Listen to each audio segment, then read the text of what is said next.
introducción que dimos a los antibióticos sobre la estructura de la célula bacteriana.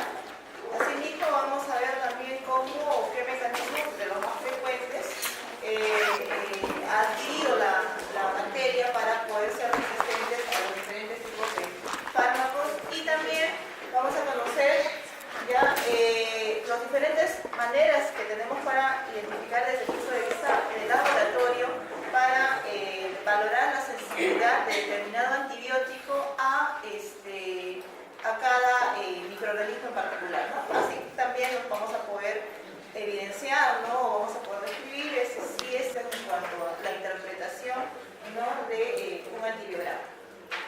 ¿Qué cosa es un antimicrobiano? Un antimicrobiano es una sustancia química producida por microorganismos o también puede ser producido de manera sintética o de manera artificial. Compuestos obtenidos, ¿no? por síntesis químicas es igual a hablar como a quimioterápicos, ¿no? Ahora, todos los antimicrobianos pueden tener actividad sobre inhibir el crecimiento del microorganismo, o también puede tener la actividad de poder eliminarlos o poder lisarlos. Hay que tener en cuenta las diferentes diferencias de algunos conceptos: qué cosa es un bacteriostático, qué cosa es un bactericida y qué cosa es un bacteriolítico, ¿no? Teniendo en cuenta que un bacteriostático es un microorganismo, es un antimicrobiano, el microbiano va a tener actividad sobre el crecimiento de la, va a inhibir, ¿no? en realidad el crecimiento de las bacterias, ¿no? Muchas veces vamos a contar el conteo, ¿no? de los bacteriostáticos, o el conteo de los microorganismos dado por los bacteriostáticos va a ser a través de células, ¿no? de células guiadas. A diferencia de bactericidas, ¿no? que matan a los microorganismos sin necesidad de destruirlos o lisarlos. Y la diferencia con los bacteriolíticos es que la actividad de estos antimicrobianos es destruirlos, ¿no? o lisarlos, ¿no? Lo ideal de los antibióticos es que tengan cierta especificidad sobre los microorganismos, ¿no? Aparte que no tengan eficacia y que no sean tóxicos, es decir, tengan una toxicidad selectiva. Toxicidad selectiva es decir, solamente actividad contra la célula bacteriana, más no una actividad contra la célula del hospedador, ¿no? Tiene que ser inocua. Pero nos vamos a dar cuenta, ustedes seguro que están llevando farmacología, van a darse cuenta que siempre hay un efecto colateral sobre la célula del hospedador, ¿no? No es tan cierto que sea selectivamente su toxicidad para el microorganismo, ¿no? Pero eso es lo ideal. Especificidad se refiere al espectro de la actividad antimicrobiana definida por su capacidad de unión a un sitio específico de la bacteria. Eficacia in vivo, debe ser bacteriostático o bactericida in vivo, es decir, su acción no debe ser revertida en el interior del organismo, y la toxicidad selectiva, ¿no? Tóxico para el microorganismo, pero inocuo para el hospedador, ¿no?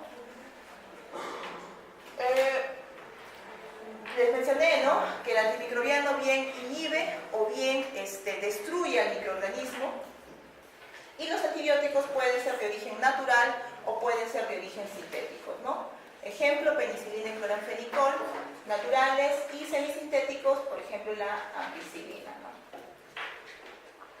Estos son los requisitos, ¿no? que deben tener una sustancia para ser considerado como un antimicrobiano, toxicidad selectiva, elevada potencia biológica, es decir, que inhiben o destruyen los microorganismos a una baja concentración, permanecer activo en el tiempo suficiente para ser efectivo, no inducir resistencia bacteriana y no afectar la microflora del huésped, ¿no? ni producir algún tipo de alergias o reacciones alérgicas, ¿no? Es lo ideal, pero siempre hay efectos colaterales, ¿no?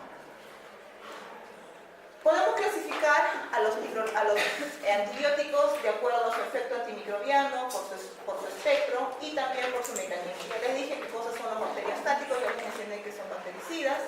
Por su amplio espectro o mediano, intermedio espectro y reducido, hacen referencia a la capacidad que tienen para tener actividad sobre un gran grupo de microorganismos, sobre un grupo reducido o sobre un grupo en particular, ¿no? de microorganismos, ¿no? Los bacteriostáticos, ¿no? Alcanzan a la concentración en el suelo y tejidos, los cuales van a impedir el desarrollo y multiplicación de las bacterias. la clorafenicol tetraciclinas, por ejemplo, los bactericidas, su acción es letal, produce la lisis bacteriana con efectos irreversibles, betalactámicos, micropéptidos, entre otros, ¿no? Con respecto a su espectro, ¿no? Va a variar, ya que la sensibilidad de los gérmenes se modifica con el uso y el abuso de los antibióticos. En la actualidad, muchos antibióticos que anteriormente eran considerados de amplio espectro, ahora tienen una actividad muy reducida, ¿no? Amplio espectro, moléculas que son activas sobre un número grande, ¿no?, de especies, tetraciclinas, por ejemplo. Espectro intermedio, cuando tiene acción sobre un número limitado, macrólidos, y espectro reducido, cuando son sobre un número pequeño de especies, glucopéptidos, ¿ya? Por su mecanismo de acción, ¿ya?, actúan de diferentes formas, tienen toxicidad selectiva, y podemos ver, y justamente lo que vamos a desarrollar es cómo las bacterias actúan en diferentes estructuras de la célula bacteriana, ¿no? Puede ser inhibiendo la síntesis de la pared celular, que es muy importante, ¿no?, recordemos, y inhibición de la función quizás de la membrana celular, inhibición de la síntesis de proteínas, estas son unidades lisosomales, ¿no?, o inhibición directa, ¿no?, a través de lo que es los ácidos nucleicos, ¿no? Con cualquiera de estas zonas es como actúan los diferentes tipos o grupos de microorganismos, ¿no? Ahí está la actividad esquemáticamente de todo lo que les he mencionado, ¿no?, a nivel de su pared, a nivel de la síntesis de la membrana citoplasmática, directamente a nivel proteico, síntesis de ribosoma, la unidad 70S, o a nivel de lo que es la cadena de DNA de la bacteria. O puede ser en otros mecanismos, puede ser que tenga afinidad por lo que es el GABA, importante precursor de lo que es la síntesis de la vitamina, el ácido fólico, ¿ya?, necesario para la síntesis de lo que es el DNA. Bueno, vamos a hablar de la manera como actúan inhibiendo, ¿no?, la síntesis de lo que es la pared celular algún grupo de antibióticos, sobre todo el grupo de las penicilinas, ¿no?, que actúan, ¿no?, altamente usadas las penicilinas, y la actividad es justamente irrumpiendo, ¿no?, o inhibiendo la producción, ¿no?, la génesis de lo que es la pared celular, ¿no? ¿Cómo actúan estos betalactámicos donde están las penicilinas? ¿No? Tienen afinidad por una proteína de unión, que es la proteína de unión a las penicilinas, PBP, ¿ya? Entonces, al unirse a ese sitio de unión, van a impedir, ¿no?, competitivamente por la síntesis del peptidoglicano, ¿no? Es decir, no van a permitir la síntesis del peptidoglicano. La peptidoglicano es un componente importante de lo que es la pared celular, y al no estar produciéndose, ¿no?, simplemente no se produce, ¿no?, la pared celular, y la bacteria simplemente no se replica, ¿no? Muchos de los antibióticos tienen diferentes o tienen afinidad en un sitio en particular durante la fase de crecimiento, se pone la curva de crecimiento, ¿no?, de la bacteria. Ellos van a tener mayor actividad en la fase de crecimiento, esa fase es potencial logarítmica, ¿ya? No van a actuar muchos en el estado de latencia, o definitivamente pues están bajo un riesgo que actuar, ¿no? Entonces ese es el momento en el cual ellos actúan. Bueno, regresando a lo que son la actividad que tienen, ¿no?, sobre la pared celular, al unirse estas betalactámicos a nivel de lo que son las proteínas de unión a las penicilinas, van a impedir la síntesis del peptidoglicano, y el siguiente paso va a ser la eliminación, inactivación de un inhibidor, ¿no?, a las lesiones autolíticas en la pared celular, y se produce, ¿no?, la lisis, ya que esta pared celular, al ser dañada, puede ser quizás expuesta a un medio isotónico, simplemente se destruye, ¿no? Estas proteínas de unión, que son receptores a las penicilinas, se encuentran bajo una regulación cromosómica, y las mutaciones van a afectar en su número. Tenemos 6 proteínas, se dicen, de unión a estas penicilinas, entonces pueden tener alteración destruyendo alguna de ellas, o simplemente evitando que tengan afinidad estas proteínas de unión a los betalactámicos. Es una manera de poder inhibir, ¿no?, de evitar que estos betalactámicos tengan una actividad sobre estos microorganismos. Otra manera que tienen, ¿no?, y es de característica usualmente plasmídica, es la producción de la beta-lactamasa. Es una enzima que tiene afinidad por las penicilinas, ¿ya?, al abrir el anillo beta-lactámico de las penicilinas y de las cefalosporinas. Entonces, Al haber esta enzima propia sintetizada por el microorganismo, va a abrir el anillo beta-lactámico de las penicilinas y de las cefalosporinas y va a evitar su actividad de las mismas a los microorganismos, ¿no? El fracaso de los beta-lactámicos para activar las enzimas autolíticas en la pared celular. Bueno, esta es la actividad, ¿no? Esta es una imagen de cómo es o cómo se sintetiza normalmente, ¿no? El péptido glicano, ¿no? Va a haber actividad interna, ¿no? De lo que es a nivel citoplasmático, ¿no? Donde se va a dar el primer paso, ¿no? La síntesis de componentes de péptido glicano y posteriormente el traslado de estos componentes a nivel periplasmático, ¿no? Se va a formar cadenas necesarias para lo que es el péptido glicano y por último, ¿no? En ellas van a adicionarse, ¿no? Esas proteínas de unión que tienen, ¿no? Muchos de los microorganismos y es ahí pues donde actúan, ¿no? Los antibióticos, ¿no?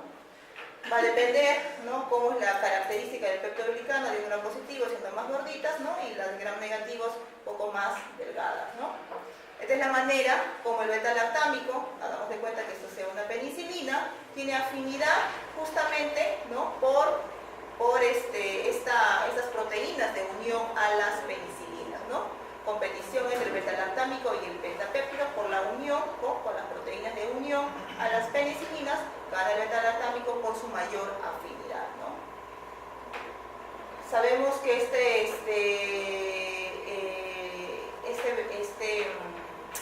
beta-lactámico, ¿no? Tiene actividad, ¿no? sobre estas proteínas de unión. Puede tener también el beta-lactámico actuar de otra manera, no solamente por afinidad, sino de manera directa, ¿no?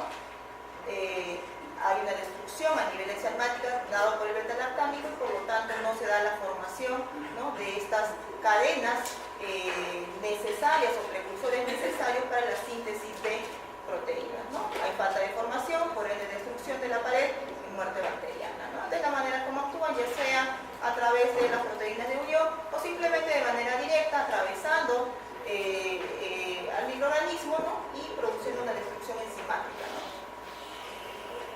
Bueno, les mencionaba que existe dentro de lo que es las resistencias, la producción de estas enzimas, que son las famosas beta-lactamases, ¿ya?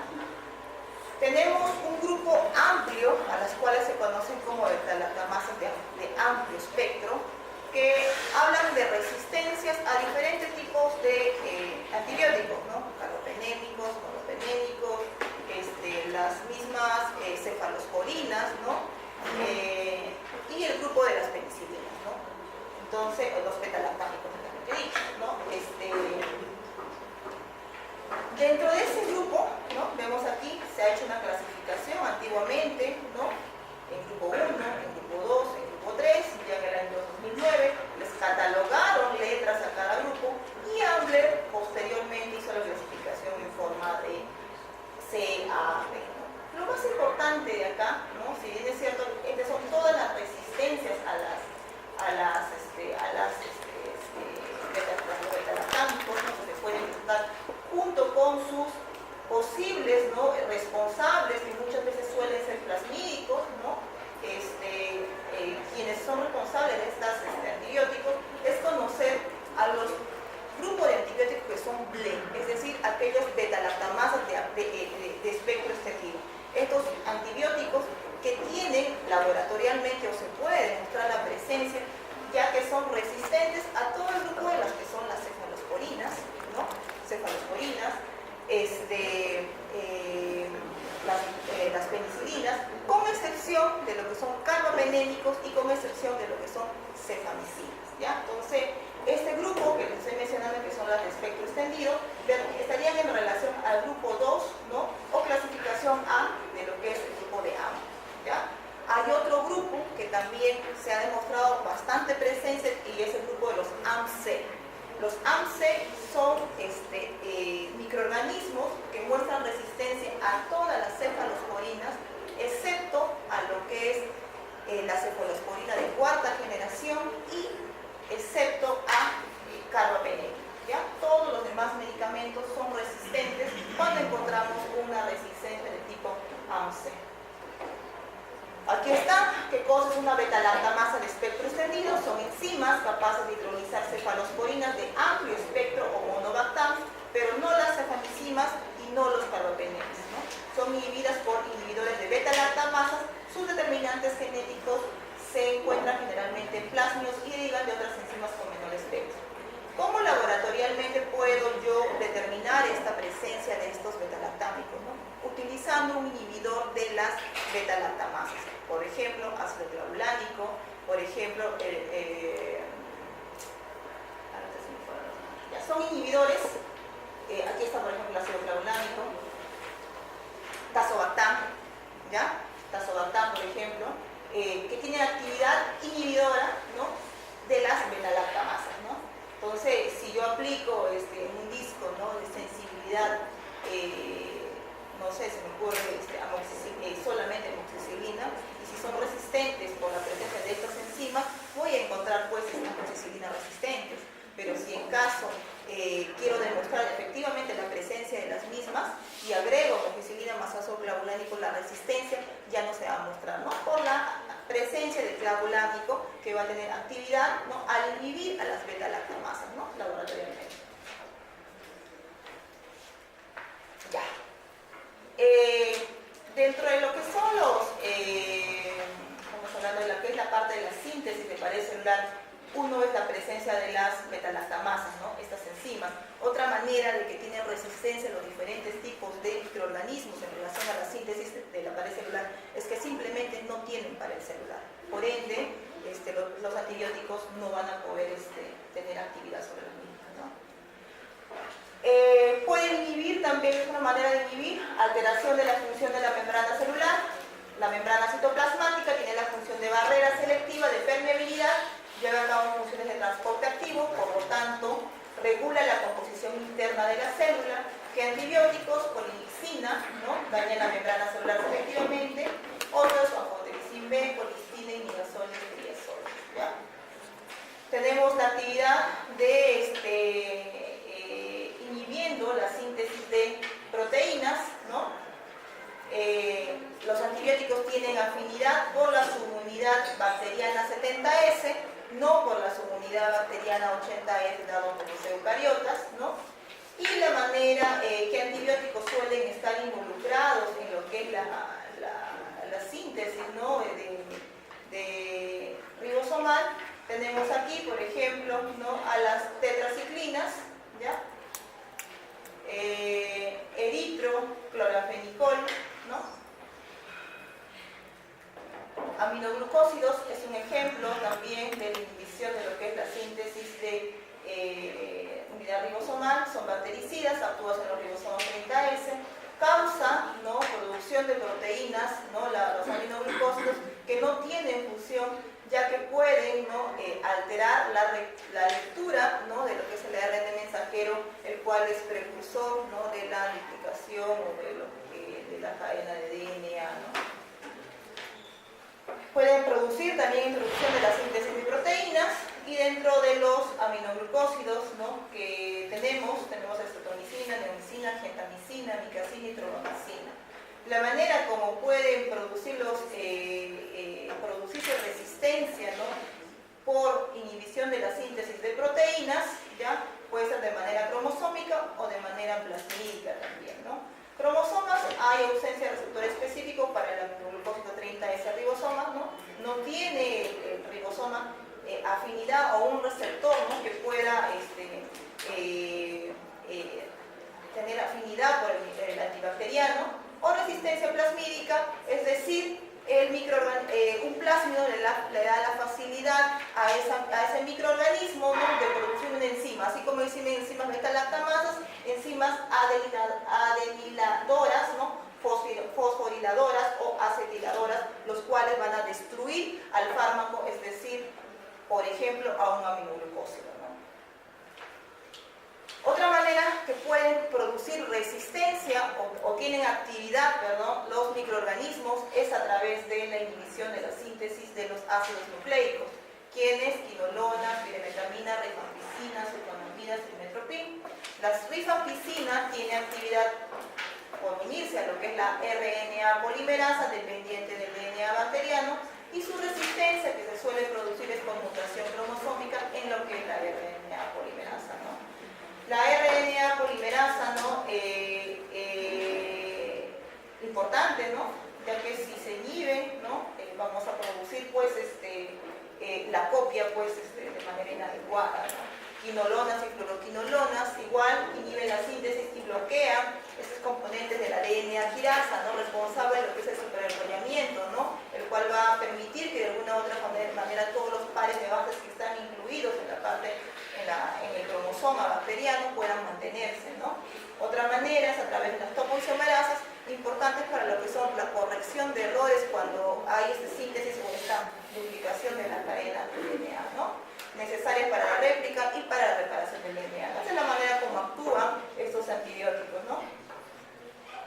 O porque hay una inhibición competitiva de estos PABAs, de ácido parabenoizoico, que es un precursor de lo que es la síntesis del ácido fólico.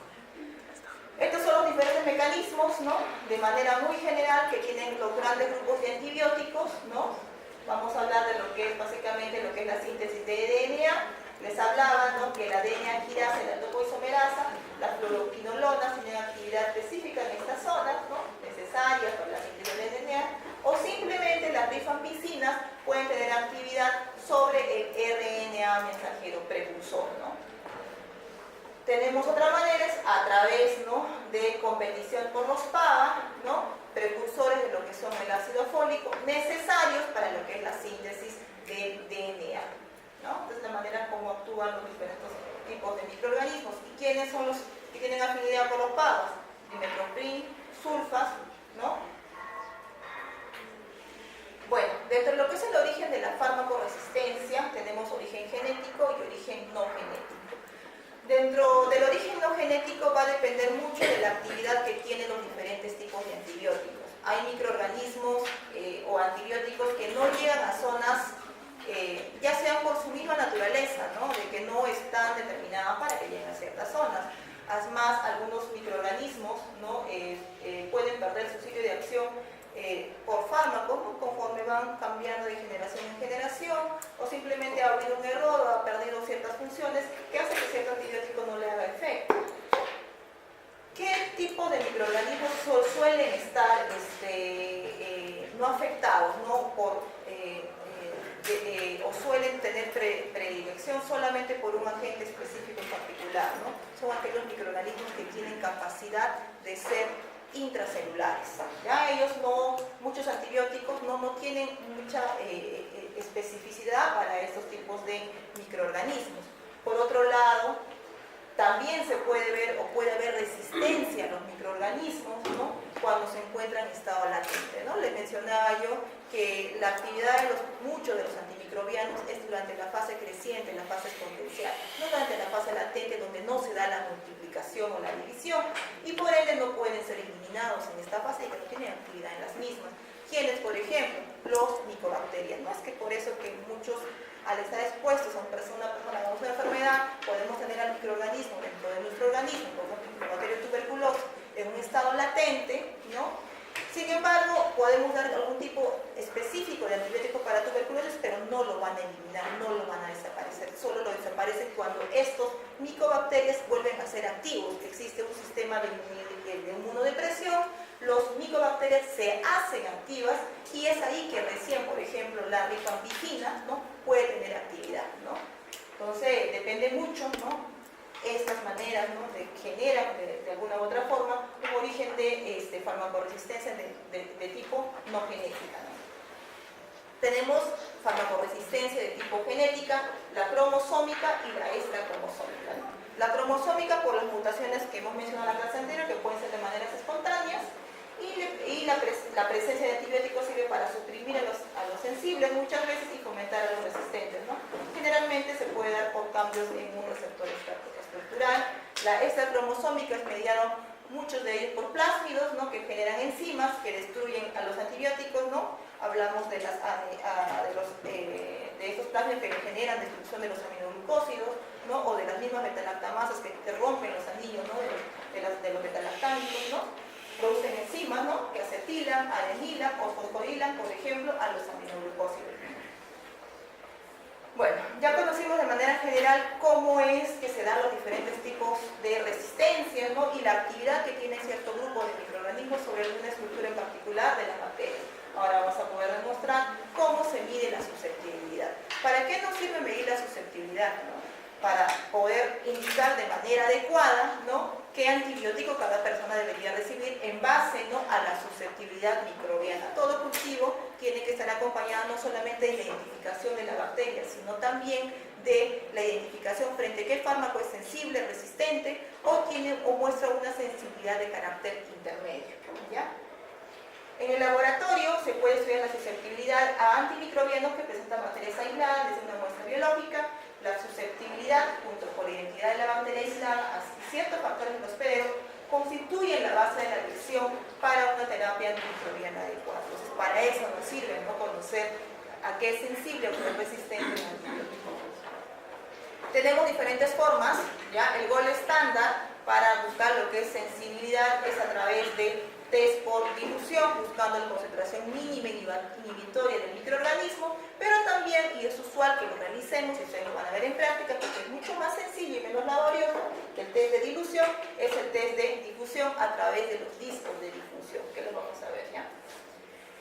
Bueno, ya eso les dije, hay dos métodos, difusión y dilución. Hay factores que influyen de alguna u otra manera que cierto fármaco tenga actividad in vitro, ¿no?, frente a un microorganismo o a una siembra de un microorganismo, ¿no? Lo primero definitivamente es en qué medio lo vamos a sembrar, ¿no? El medio ideal para hacer la búsqueda de sensibilidad antimicrobiana, si lo vamos a hacer ya sea por dilución o ya sea por difusión, suele ser el agar Müller-Hinton. La temperatura de incubación es muy importante, va a variar en dependencia de qué tipo de microorganismos estemos aislando, aquellos de tipo mesófilas, termófilas, o lo que fuese, la mayoría, ¿no?, les mencionaba que son mesófilas. Por otro lado, algunos antibióticos o cierta actividad de algunos antibióticos se pueden ver afectados por la temperatura. Por ejemplo, el grupo de las penicilinas mencionan que temperatura de incubación un poco más elevada, por encima de los 27, pueden mostrar una reactividad reducida o una actividad reducida. El pH del medio, ¿no? Si es un pH ácido, un pH alcalino. El tamaño de la siembra, se sobreentiende, mientras más yo cojo, más microorganismo cojo, la capacidad de resistencia se va a ir, o la resistencia se va a ir incrementada, ¿no? Hay una escala, que es la escala de McFarland, que me permite justamente coger solamente la colonia necesaria, ¿no?, para yo hacer la siembra correspondiente. El intervalo de incubación, entre más tiempo, mayor probabilidad de que surjan mutantes y aquellos sensibles empiecen a multiplicarse. Entonces todo tiene todos estos son factores importantes para valorar la actividad antimicrobiana. Entonces, generalmente nosotros incubamos en un periodo de 24 horas, ¿ya? Bueno, el agar Müller-Hinton. Estos son estudios que se han determinado para ver que tiene el agar Müller-Hinton buena reproductibilidad, bajo nivel de inhibidores, satisfactorio para el crecimiento de patógenos no fastidiosos y es altamente utilizado para la búsqueda de lo que es la sensibilidad, ¿no? Les mencionaba los diferentes tipos de temperaturas que deberíamos tener en cuenta, ¿no?, y el tiempo incluso, ¿no?, de temperaturas de incubación para lo que es la búsqueda de sensibilidad a estos grupos de microorganismos, ¿no? El pH, ¿no?, entre 7.4 a 7.2, menores a 7.2, ¿no?, y la actividad que tienen, pues, a este pH menor a 7.2, ¿no?, los aminoglucósidos o las tetraciclinas, ¿no? Bueno, la manera como nosotros determinamos el tema de la sensibilidad, este es un agar Müller-Hinton, ¿ya? Necesario o utilizado muy usualmente, y es el método que ustedes están viendo acá, es un método de difusión, ¿ya?, por disco. Consiste en hacer primero una siembra de manera homogénea, ¿no?, en toda la placa de agar de las bacterias que yo he aislado previamente, y posteriormente consiste en colocar discos de sensibilidad, que son estos que están a una concentración ya estandarizada, ¿no?, y valorar si es que han crecido o si es que no. Todo lo que vemos blanco significa